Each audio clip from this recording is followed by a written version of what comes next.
The Men We Carry in Our Minds. Short story by Scott Russell Sanders. This must be a hard time for women, I say to my friend Annika. They have so many paths to choose from, and so many voices calling them. I think it's a lot harder for men, she replies. How do you figure that? The women I know feel excited, innocent, like crusaders in a just cause. The men I know are eaten up with guilt. We are sitting at the kitchen table drinking sassafras tea, our hands wrapped around the mugs because this April morning is cool and drizzly. Like a Dutch morning, Annika told me earlier. She is Dutch herself, a writer and midwife and peacemaker, with the round face and sad eyes of a woman in a Vermeer painting who might be waiting for the rain to stop, for a door to open. She leans over to sniff a sprig of lilac, pale lavender, that rises from a vase of cobalt blue. Women feel such pressure to be everything, do everything, I say. Career, kids, art, politics, have their babies and get back to the office a week later.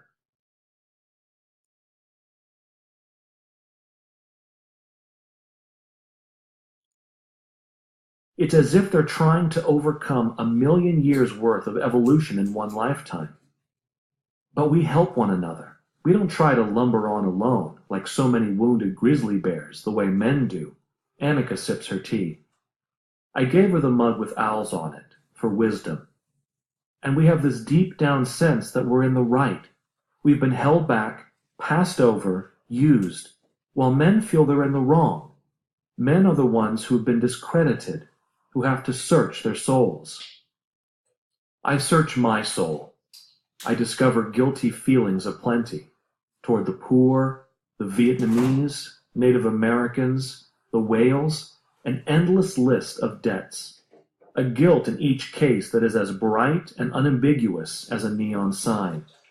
But toward women, I feel something more confused, a snarl of shame, envy, wary tenderness, and amazement. This muddle troubles me. To hide my unease, I say, "You're right, it's tough being a man these days." Don't laugh. Annika frowns at me, mournful-eyed, through the sassafras steam. I wouldn't be a man for anything. It's much easier being the victim. All the victim has to do is break free. The persecutor has to live with his past. How deep is that past? I find myself wondering after Annika has left. How much of an inheritance do I have to throw off? Is it just the beliefs I breathed in as a child? Do I have to scour memory back through father and grandfather, through St. Paul, beyond Stonehenge and into the Twilit caves? I'm convinced the past we must contend with is deeper even than speech. When I think back on my childhood, on how I learned to see men and women, I have a sense of ancient, dizzying depths. The back roads of Tennessee and Ohio where I grew up were probably closer, in their sexual patterns, to the campsites of Stone Age hunters than to the genderless cities of the future into which we are rushing. The first men, besides my father, I remember seeing were black convicts and white guards in the cotton field across the road from our farm on the outskirts of Memphis. I must have been 3 or 4. The prisoners wore dingy gray and black zebra suits, heavy as canvas, sodden with sweat. Hatless, stooped, they chopped weeds in the fierce heat, row after row, breathing the acrid dust of boll weevil poison. The overseers wore dazzling white shirts and broad, shadowy hats. The oiled barrels of their shotguns flashed in the sunlight. Their faces in memory are utterly blank. Of course those men, white and black, have become for me an emblem of racial hatred. But they have also come to stand for the twin poles of my early vision of manhood, the brute toiling animal and the boss. When I was a boy, the men I knew labored with their bodies. They were marginal farmers, just scraping by, or welders, steel workers, carpenters.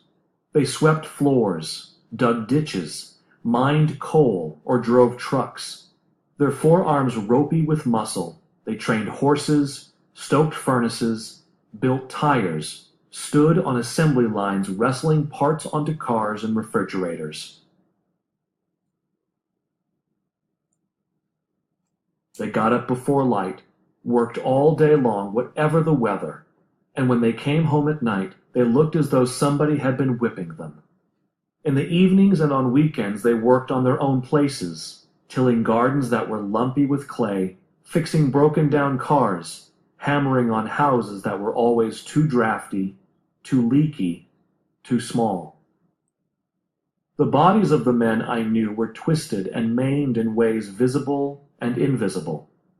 The nails of their hands were black and split, the hands tattooed with scars. Some had lost fingers. Heavy lifting had given many of them finicky backs and guts weak from hernias. Racing against conveyor belts had given them ulcers. Their ankles and knees ached from years of standing on concrete. Anyone who had worked for long around machines was hard of hearing. They squinted, and the skin of their faces was creased like the leather of old work gloves. There were times, studying them, when I dreaded growing up. Most of them coughed from dust or cigarettes, and most of them drank cheap wine or whiskey, so their eyes looked bloodshot and bruised. The fathers of my friends always seemed older than the mothers. Men wore out sooner. Only women lived into old age. As a boy, I also knew another sort of men, who did not sweat and break down like mules. They were soldiers, and so far as I could tell, they scarcely worked at all.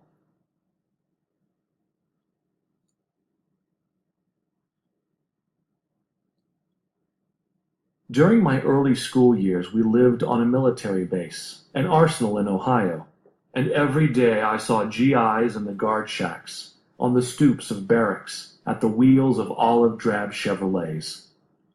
The chief fact of their lives was boredom. Long after I left the arsenal, I came to recognize the sour smell the soldiers gave off as that of souls in limbo. They were all waiting for wars, for transfers, for leaves, for promotions, for the end of their hitch, like so many braves waiting for the hunt to begin. Unlike the warriors of older tribes, however, they would have no say about when the battle would start or how it would be waged. Their waiting was broken only when they practiced for war. They fired guns at targets, drove tanks across the churned-up fields of the military reservation, set off bombs in the wrecks of old fighter planes. I knew this was all play, but I also felt certain that when the hour for killing arrived, they would kill. When the real shooting started, many of them would die. This was what soldiers were for, just as a hammer was for driving nails. Warriors and toilers, those seemed, in my boyhood vision, to be the chief destinies for men. They weren't the only destinies, as I learned from having a few male teachers, from reading books, and from watching television. But the men on television, the politicians, the astronauts, the generals, the savvy lawyers, the philosophical doctors, the bosses who gave orders to both soldiers and laborers, seemed as remote and unreal to me as the figures in tapestries. I could no more imagine growing up to become one of these cool, potent creatures than I could imagine becoming a prince. A nearer and more hopeful example was that of my father, who had escaped from a red dirt farm to a tire factory, and from the assembly line to the front office. Eventually he dressed in a white shirt and tie. He carried himself as if he had been born to work with his mind, but his body, remembering the earlier years of slogging work, began to give out on him in his 50s, and it quit on him entirely before he turned 65. Even such a partial escape from man's fate as he had accomplished did not seem possible for most of the boys I knew. They joined the army, stood in line for jobs in the smoky plants, helped build highways. They were bound to work as their fathers had worked, killing themselves or preparing to kill others.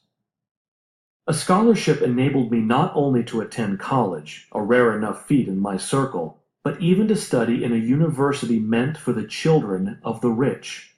Here I met for the first time young men who had assumed from birth that they would lead lives of comfort and power.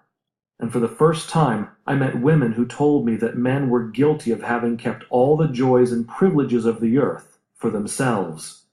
I was baffled. What privileges? What joys? I thought about the maimed, dismal lives of most of the men back home. What had they stolen from their wives and daughters? The right to go 5 days a week, 12 months a year, for 30 or 40 years to a steel mill or a coal mine? The right to drop bombs and die in war? The right to feel every leak in the roof, every gap in the fence, every cough in the engine as a wound they must mend? The right to feel when the layoff comes or the plant shuts down, not only afraid but ashamed. I was slow to understand the deep grievances of women. This was because, as a boy, I had envied them. Before college, the only people I had ever known who were interested in art or music or literature, the only ones who read books, the only ones who ever seemed to enjoy a sense of ease and grace, were the mothers and daughters. Like the menfolk, they fretted about money, they scrimped and made do. But when the pay stopped coming in, they were not the ones who had failed, nor did they have to go to war, and that seemed to me a blessed fact. By comparison with the narrow, ironclad days of fathers, there was an expansiveness, I thought, in the days of mothers. They went to see neighbors, to shop in town, to run errands at school, at the library, at church. No doubt, had I looked harder at their lives, I would have envied them less. It was not my fate to become a woman, so it was easier for me to see the graces. Few of them held jobs outside the home, and those who did filled thankless roles as clerks and waitresses. I didn't see, then, what a prison a house could be, since houses seemed to me brighter, handsomer places than any factory. I did not realize, because such things were never spoken of, how often women suffered from men's bullying. I did learn about the wretchedness of abandoned wives, single mothers, widows, but I also learned about the wretchedness of lone men. Even then I could see how exhausting it was for a mother to cater all day to the needs of young children. But if I had been asked, as a boy, to choose between tending a baby and tending a machine, I think I would have chosen the baby. Having now tended both, I know I would choose the baby. So I was baffled when the women at college accused me and my sex of having cornered the world's pleasures. I think something like my bafflement has been felt by other boys, and by girls as well, who grew up in dirt-poor farm country, in mining country, in black ghettos, in Hispanic barrios, in the shadows of factories, in third world nations. Any place where the fate of men is as grim and bleak as the fate of women. Toilers and warriors. I realize now how ancient these identities are, how deep the tug they exert on men, the undertow of 1,000 generations.